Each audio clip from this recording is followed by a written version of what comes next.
Hello students, आज हम लोग क्लास 12th फिज़िक्स का 47 और 48 क्वेश्चन करने जा रहे हैं। ये हमारे लास्ट दो क्वेश्चन है चैप्टर फर्स्ट के लिए। ये चैप्टर फर्स्ट हमारे यहाँ पे ख़त्म हो जाएगा। अब इसके बाद हम लोग चैप्टर 2 पे चलेंगे। क्वेश्चन है अ ड्रॉप ऑफ मास दे रखा है आपको, इतना है, ग्राम में है।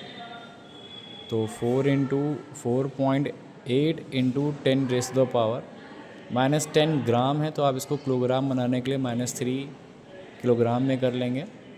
तो ये बन जाएगा कुछ 4.8 10⁻⁻13 किलोग्राम एक एयर ड्रॉप का मास है।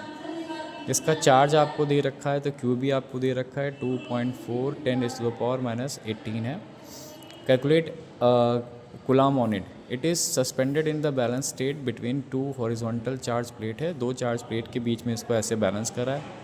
अगर ये पॉजिटिवली चार्ज है तो पॉजिटिव आपको नीचे बनाना है, अगर ये नेगेटिवली चार्ज है तो नेगेटिव आपको नीचे बनाना है। कुछ कहा नहीं तो हमने इसको पॉजिटिवली चार्ज ले लिया है, तो नीचे पॉजिटिव चार्ज आ गया, यहाँ पे ऐसे बैलेंस कर लिया गया है इसको, ठीक है। उसके बाद distance between the plates is 1 centimetre. दोनों की प्लेट्स की डिस्टेंस है 1 सेंटीमीटर। 1 सेंटीमीटर की दो प्लेट्स हैं, ठीक है, उनके बीच की डिस्टेंस 1 सेंटीमीटर है। Calculate the potential difference between the plates. तो पोटेंशियल डिफरेंस का बच्चों फॉर्मूला क्या होता है? देखिए, आप आगे चल करके पोटेंशियल ग्रेडियंट पढ़ेंगे तो E इक्वल्स टू होता है dV/dx, ठीक। ये आपका पोटेंशियल ग्रेडियंट होता है, माइनस में होता है। तो अगर आपको V निकालना होगा तो dx इज़ अ लेंथ और E आपकी इलेक्ट्रिक फील्ड होती है। तो मतलब E इंटू अगर आप लेंथ कर देंगे तो आपको पोटेंशियल डिफरेंस यहाँ पे मिल जाएगा। तो आपको सबसे पहले निकालने की ज़रूरत है E, इलेक्ट्रिक फील्ड। तो इलेक्ट्रिक फील्ड अभी प्रीवियस क्वेश्चंस में हम लोगों ने कैसे निकाला है, तो फॉर्मूला होता है कि देखो, जो हमारे पास में जो फोर्स होता है F = QE किसी इलेक्ट्रिक फील्ड में, वही आपका वेट को बैलेंस कर लेता है अगर वो स्टेबल फॉर्म में है तो, ठीक है। अब हम यहाँ से इलेक्ट्रिक फील्ड निकाल सकते हैं mg/q। तो मास आपको दे रखा था 4.8 10⁻⁻13 और ग्रेविटी आप 10 ले लीजिए, सॉल्विंग के लिए बेटर हो जाएगा, या फिर 9.8 भी ले सकते हैं। और उसके बाद आपका जो चार्ज है आपका 2.4 10⁻⁻18।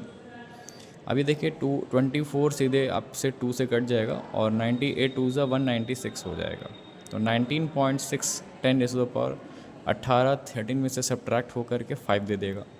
तो ये हमारी इलेक्ट्रिक फील्ड है। क्योंकि ये आंसर नहीं है, हमको ये नहीं निकालना था, हमको वोल्टेज पता करना था। तो वोल्टेज का फॉर्मूला होता है लेंथ इनटू इलेक्ट्रिक फील्ड। तो लेंथ आपकी जो है वो प्लेटों के बीच की डिस्टेंस जो है वो 1 सेंटीमीटर है। तो 10⁻⁻2 कर दिया आपने और बाकी एज इट इज़ ही रखा। इसमें से 5 में से 2 और चला जाएगा। तो 19.6 को आपको 1000 से मल्टीप्लाई करने की रिक्वायरमेंट है। डेसिमल से एक ज़ीरो और काट देंगे तो आप इसको 19600 इतना वोल्ट आप निकाल सकते हैं, लिख सकते हैं। तो इतना आ गया हमारा आंसर, वोल्टेज पता चल गया।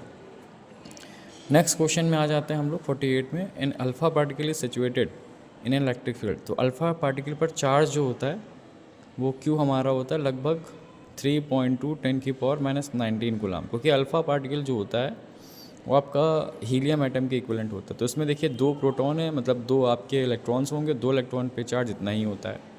उसके बाद हमारे पास में इलेक्ट्रिक फील्ड भी दे रखी है 15 × 10⁴ न्यूटन पर कूलम। अब इसमें कैलकुलेट द फोर्स पता करना है। तो F = सीधे आप क्यू ही कर देंगे तो आपको फोर्स पता चल जाएगा। तो दोनों को बस मल्टीप्लाई करना है। इतना आसान क्वेश्चन था ये। 15 × 10⁴, 15 को 2 से मल्टीप्लाई करा तो 48 आ जाएगा। बाकी 10 की पावर में 19 में से 4 गया, माइनस का 15। अब इसको आप स्टैंडर्ड फॉर्म में रख दें तो 4.8 10⁻⁻14 आ जाएगा। इतने न्यूटन का फोर्स आ जाएगा। बच्चों, वीडियो कैसी लगी है? स्क्रीनशॉट अगर आप लेना चाहें तो स्क्रीनशॉट भी इसका आप ले सकते हैं। और वीडियो अगर अच्छी लगी तो कमेंट ज़रूर करिए, ठीक है। ये चैप्टर आपका फिनिश हो चुका है। अब आप लोग नेक्स्ट चैप्टर के लिए तैयार रहें। उस चैप्टर का नाम है गॉस थ्योरम। उस पर सारे न्यूमेरिकल्स मैं कराने वाला हूँ। प्रशांत कुमार M.P2120। तो गॉस थ्योरम पे हम लोग नेक्स्ट क्वेश्चन करेंगे। उसमें भी बहुत अच्छे क्वेश्चंस बोर्ड में पूछे जाते हैं। तब तक के लिए बच्चों, गुड बाय, टेक केयर।